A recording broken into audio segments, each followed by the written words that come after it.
Persoalan demi persoalan timbul dalam fikiran rakyat. Mengapa Barisan Nasional sekali lagi berjaya menawan PRK Sabah 2026? Apakah benar faktor calon semata-mata atau ada strategi tersembunyi yang jarang dibincangkan? Salam sejahtera, kembali lagi di channel Arena Rakyat, tempat isu menjadi bualan.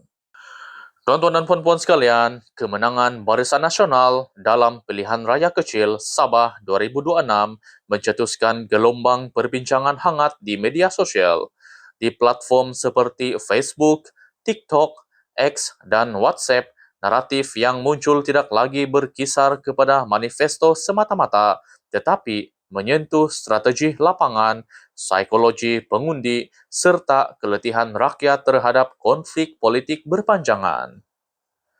Saudara-saudari yang dihormati, antara faktor paling kerap disebut oleh netizen ialah kekuatan jentera akar umbi BN.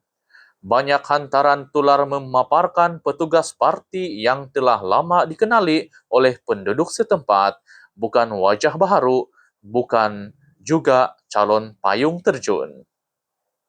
Hubungan lama antara pemimpin tempatan dan masyarakat kampung dilihat menjadi kelebihan besar. Hadirin yang budiman, media sosial juga syarat dengan komen yang menyatakan BN memilih pendekatan kempen senyap tetapi konsisten. Tidak terlalu agresif menyerang lawan, tidak terlalu lantang berjanji. Sebaliknya, fokus kepada kehadiran fisikal, ziarah rumah ke rumah, bantuan kebajikan, dan sentuhan pribadi yang dekat dengan realiti rakyat Sabah.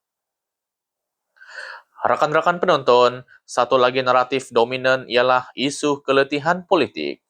Ramai pengguna media sosial mengakui mereka muak dengan retorik nasional yang berpanjangan. Dalam konteks ini, BN dilihat sebagai pilihan paling stabil berbanding alternatif lain yang masih bergelut dengan konflik dalaman dan mesej tidak konsisten. Saudara-saudari sekalian, faktor calon turut menjadi perbualan hangat. Berdasarkan komen dan perkongsian tular, calon BN dianggap lebih merendah diri, mudah didekati dan tidak terlalu berpolitik. Bagi sebahagian pengundi luar bandar, personaliti dan rekod perkhidmatan lebih penting berbanding slogan besar di peringkat pusat. Tuan-tuan dan puan-puan sekalian, tidak kurang juga yang menyentuh soal fragmentasi undi pembangkang. Beberapa penganalisis media sosial berpendapat pertembungan pelbagai penjuru memberi kelebihan matematik kepada BN. Walaupun undi protes wujud, ia tidak disatukan ke arah satu calon. Saudara-saudara yang dihormati, naratif seterusnya ialah keberkesanan penggunaan media sosial tempatan. Bukan kempen besar-besaran, tetapi video pendek dalam dialek tempatan, siaran langsung santai, dan perkongsian aktiviti harian calon yang dirasakan lebih jujur dan tidak dibuat-buat. Hadirin yang budiman, namun tidak semua reaksi bersifat positif. Ada juga netizen yang mengingatkan bahwa kemenangan ini mungkin bersifat sementara. Mereka menegaskan bahwa PRK tidak boleh dijadikan ukuran mutlak sokongan jangka panjang, apatah lagi jika isu kosra hidup dan pembangunan tidak ditangani secara berterusan. Rekan-rekan penonton, berdasarkan analisis perbualan media sosial, kemenangan BN di PRK Sabah 2026 bukanlah hasil satu faktor tunggal. Ia merupakan gabungan strategi senyap, kekuatan akar umbi, keletihan politik rakyat, serta kelemahan koordinasi lawan.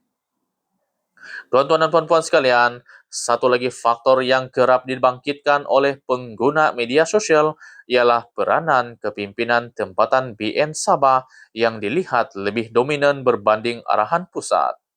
Banyak komen menyatakan bahawa kempen PRK kali ini tidak terlalu bergantung kepada tokoh nasional, sebaliknya memberi ruang kepada pemimpin negeri dan bahagian untuk menentukan pendekatan yang sesuai dengan realiti setempat.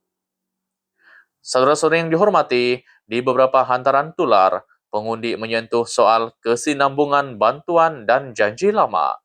Walaupun bantuan bukan isu baharu, sebahagian netizen mengakui mereka cenderung memilih pihak yang sudah buat walaupun sedikit, berbanding pihak yang hanya menjanjikan perubahan besar tetapi belum teruji di kawasan mereka. Hadirin yang budiman, media sosial juga mencerminkan bahwa BN berjaya memainkan naratif kestabilan emosi pengundi, bukan sekadar kestabilan politik.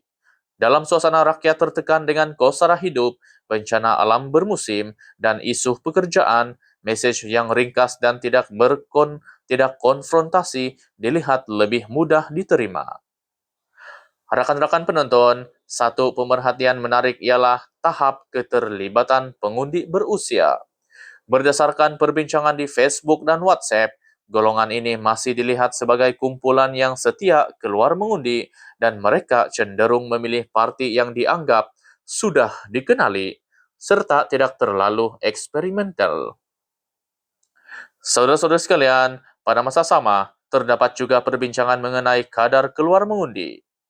Sesetengah pengguna media sosial berpendapat bahwa peratusan keluar mengundi yang tidak terlalu tinggi memberi kelebihan kepada parti dengan jentera tradisional yang tersusun, sekaligus memihak kepada BN. Tuan-tuan dan puan-puan sekalian, aspek geografi dan logistik Sabah turut menjadi topik hangat. Ada netizen menegaskan bahwa cabaran jarak jauh, jalan sukar, dan kawasan pedalaman menjadikan parti yang sudah lama beroperasi di kawasan tersebut lebih cekap mengurus kempen dan hari pengundian. Saudara-saudara yang dihormati, selain itu, wujud juga sentimen bahwa sebahagian pengundi memilih untuk menghantar mesej sederhana, bukan untuk menyokong sepenuhnya mana-mana blok politik nasional, tetapi sekadar memilih calon yang mereka rasa paling praktikal untuk menyelesaikan isu tempatan. Hadirin yang budiman, akhirnya perbualan media sosial menunjukkan bahwa kemenangan BN di PRK Sabah 2026 lebih mencerminkan keputusan bersifat setempat, bukan mandat besar-besaran. Ramai netizen mengingatkan agar keputusan ini dibaca dengan berhati-hati dan tidak disalah tafsir sebagai perubahan arus nasional secara menyeluruh.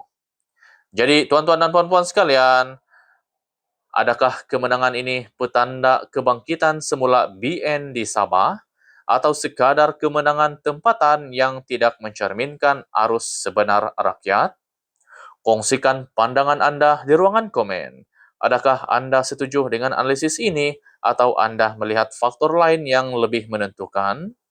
Dan jika Anda mahu terus mengikuti isu-isu panas yang menjadi bualan rakyat, jangan lupa untuk like dan subscribe. Terima kasih karena sentiasa bersama Arena Rakyat, tempat isu jadi bualan.